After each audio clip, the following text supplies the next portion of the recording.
Well, you mentioned NPS earlier, and we always are curious if there's a business dynamic that, since your arrival there, you've sought to educate the organization more about. And I guess I'm saying a business dynamic, a business metric, something that you've sought to raise the profile of or bring more attention to more broadly across the organization. Anything like that? So previously, until I would probably say until a few months after I joined, we were very focused on top line growth.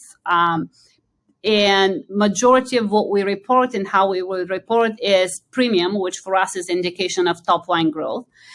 And we had to make a shift given everything else that was happening externally. Capital is a lot more expensive. Focus was a lot more on profitability, burning through less cash. And a lot of that pushed us to shift into managing not just top line, but thinking about full P&L, thinking about our loss ratio, thinking about our cash burn, having the view of full profitable growth rather than just growth was critical. So what we started to surface a lot more is information on other cost drivers for the business, and ultimately having focus people on full P&L rather than just top line. And that is the minute you're focusing on showing something else, people start to understand it. People start to see the importance of it and focus on this, because if you don't share that information, the focus will not be there. Just making it the CFO focus by itself is not going to deliver the results. You need to make sure that the respective leadership understand that as well and understand what they can do to deliver profitable growth, not just any type of growth. Well, thank you for that. As our listeners know, we're always appreciative of insights as far as how finance works to keep organizations on their strategic path. And we're wondering if you might have some additional insight that you can share from your past experiences, Teodora. We call them finance strategic moments. Would you have yet another for us that you can share?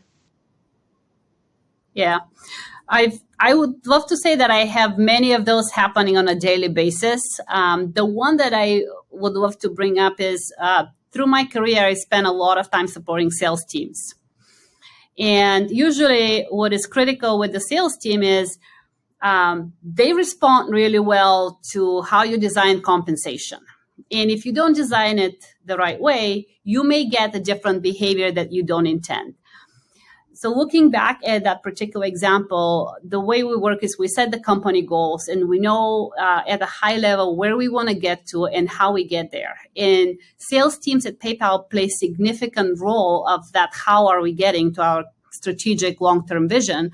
And having the conversation with them to translate why what we're asking from them now is different than what we asked from them last year, and how that helped the company and how therefore they should adjust behavior was pretty important for us. And I think that happened around after PayPal had acquired Braintree. We had to bring two sales teams together and change how they operate.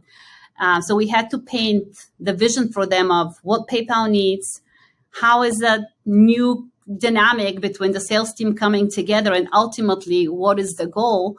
So we had to get them strategically aligned on what is important and why. But from a finance perspective, we had to put the financial infrastructure in place, or the compensation plans in place that drive the right behavior.